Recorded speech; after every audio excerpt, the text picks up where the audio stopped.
Hello, this is Kyle from Breqwatr, showcasing the Breqwatr Cloud Appliance. And in this video, we are installing the F5 Virtual Customer Premises Equipment.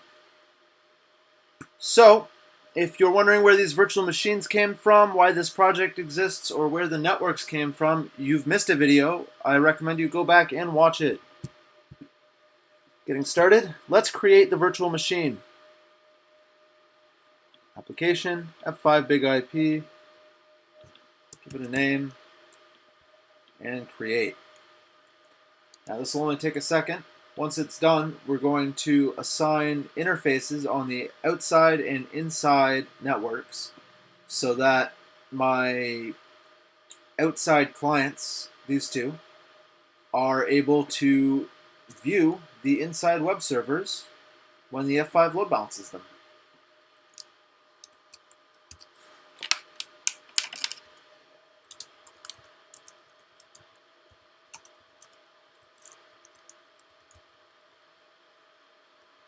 There it goes. All right, let's add the interfaces. So first we do the outside network.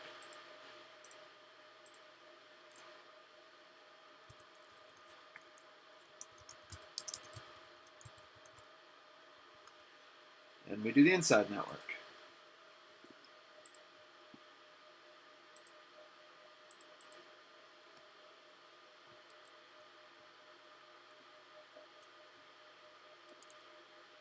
There we go, just like that.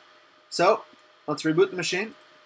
The appliance does tend to need a reboot after adding NICs to it. Otherwise it doesn't realize that they're there. So enter the license key and hit next. It'll take you to this end user license agreement.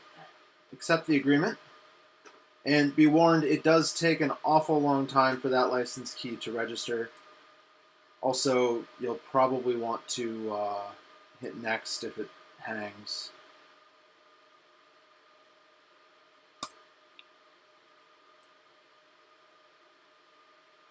There it goes.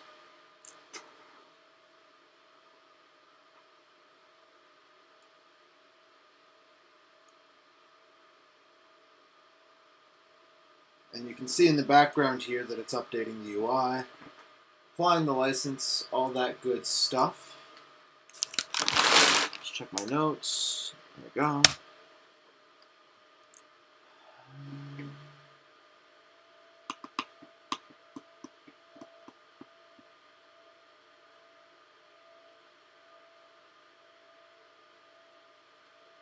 And you can kind of see in the background that it's doing some sort of setup magic.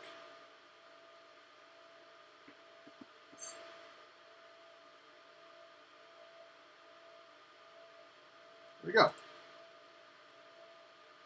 And just like that, the license is applied. So the next step is to create a pool. So we go to local traffic, which would be under what would that be under?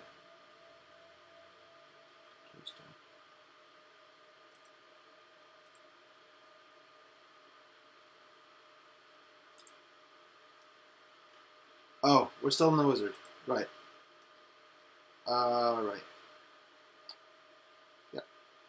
So that's fine. Host name.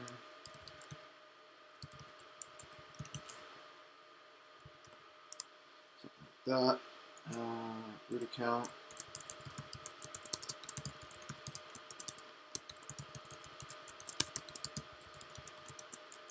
There we go. Yep. Let's go sign me out.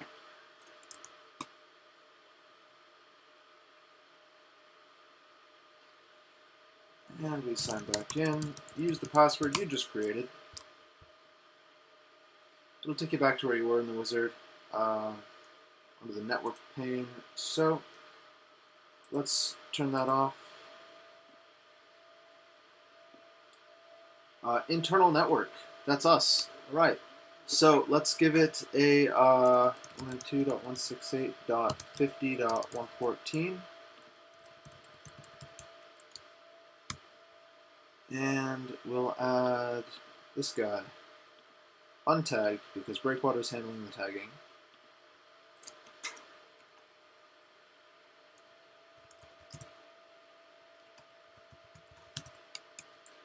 And external, 192.168.40.14, and we'll do this guy. I think I might have it backwards though. Did I do this backwards?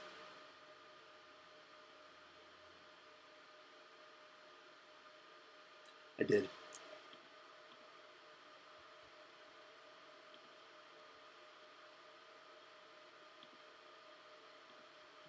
Add that. This is the right one. The other one's the wrong one. We'll have to go back and change the other one. Yeah, I know. Start over.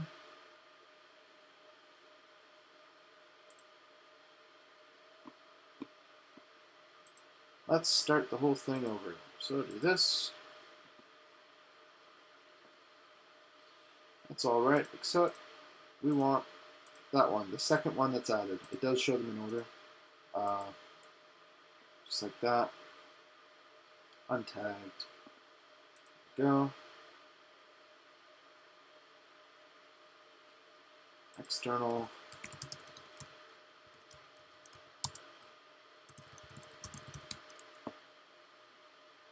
Which is our outside interface. Like that.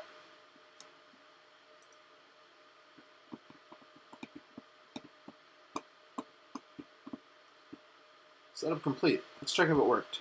So, let's do a sweep and all right, network works. Wonderful. All right, now what we want to do is create a pool. So we go to local traffic, which is now a thing, and we go to pools and then create. Pools and create. Pool 1. We'll give it an HTTP health monitor. That's all fine. And we'll give it a node. So let's make a 192.168.50.111. Oops, that's the name.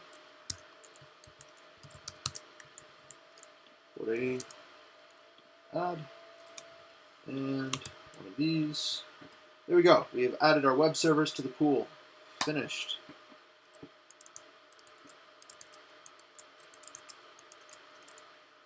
Alright, next we want to create a virtual server. So, VIP1, and let me just take note of the IP address I'm about to use for this off screen.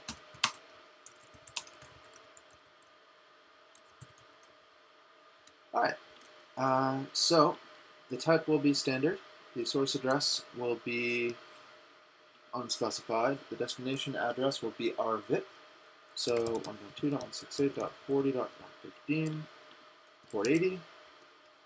We have to set this to automap, it's important, and then we have to add that pool. There we go. All right, and then we need a health monitor. So we go to local traffic, then nodes, then the default monitor, and we turn ICMP on. Update. There we go. Now if we go back to our virtual server list, it looks to be online. So if I were to go there we go. And if I were to keep reloading the page, it seems pretty particular about taking me to that exact one. Be that way. Alright, let's see if curl is any better luck. So if we curl that, There we go. It's less particular, and you can see that it is being load balanced. So concludes this demo.